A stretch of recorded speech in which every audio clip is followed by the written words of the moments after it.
The Europa League is back and there are 16 games in one day for the round of 32 and a few juicy fixtures to feast our eyes on as well. I'll start, Ali Moreno, with the one between Real Sociedad and Manchester United. I suppose you'd have to say the La Liga side are not to be underestimated with what we've seen from them in recent seasons, but are United expected to win this tie?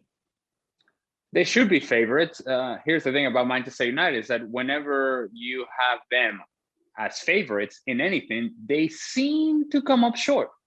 They seem to relish the role of an underdog, and they're not underdogs in this series. They should be better than Real Sociedad, although Real Sociedad had a good start of the season. They've been fading as of late, leaking some oil. And who doesn't want a little Adnan Januzaj sort of conversation in Real Sociedad and Manchester United and what he might have and could have been a Manchester United and wasn't, and what he might have and could have been a Real Sociedad, because he isn't yet a Real Sociedad either. So look, I think Manchester United should go through, but Real Sociedad are a good team, and a team that can score goals, a team that can attack, and Manchester United better be able to defend.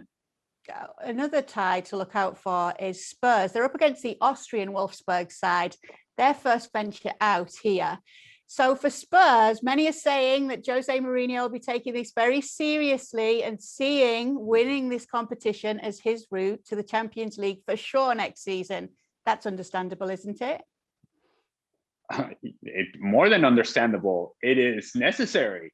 It is a requirement for Jose Mourinho and Spurs to find their way into Champions League. Let's not forget where Spurs were right around Boxing Day, right around Christmas, and everybody was excited. Where they were first in the league. Now, not so much. And you look at the options as to what Spurs can do and how they can make this a successful season. Well, one of those ways would be to win Europa League. So yes, this is a priority for Spurs and a priority for Jose Mourinho, who seems to be losing the magic a little bit. All those positive vibes that were around Spurs early on in the season, they seem to be disappearing.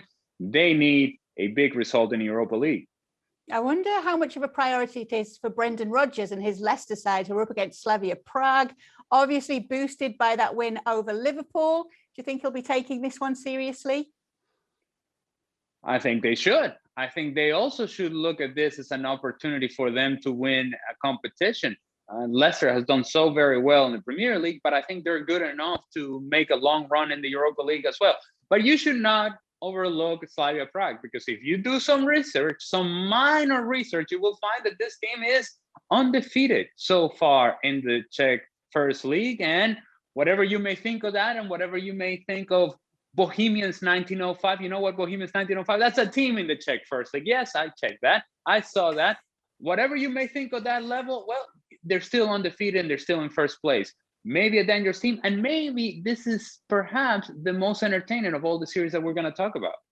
And I like the pun there that you said, I checked that. Yeah. Okay. See, I'm all over it. You're on the ball today. The next one's actually quite interesting because it's Benfica against Arsenal, and the two of them have got history in getting to finals and not getting it done. And they also had history of being good teams, but not this season. Not Benfica and not Arsenal. Benfica, by their standards, fourth right now in the Portuguese league and not playing very well at all. A team that has difficulties and inconsistencies.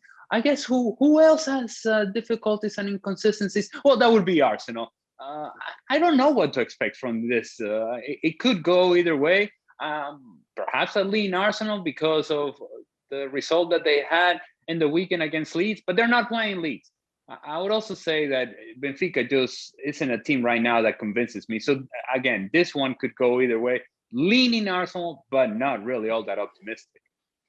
The next one's interesting, and I'm not going to attempt the proper pronunciation of Red Star, but they are up against Milan. But Milan do have Inter on the horizon coming up this weekend in the Serie A and would like to take top spot back in the Italian top flight. So do you think that they will field a strong side here, or will they sacrifice some players and focus more on the league? I think there will be some rotation going on from Milan. But that rotation would have been far larger if you hadn't just lost to Spezia in the weekend the way in which you did. So there has to be sort of some maneuvering here. There has to be some sort of massaging of the situation. Yes, you're looking ahead to Inter, but you don't just want to throw away an opportunity to advance in Europa League. You should be better than Red Star, but then you should be better than Spezia as well. Milan is in a position now where if they had beaten Spezia, they would be full rotation. But here, I think there's going to be some players that are going to be left off, but still a stronger team in terms of not letting this just get away from them just yet. Yeah, lots to look out for as we reach the crucial stages in the Europa League this week.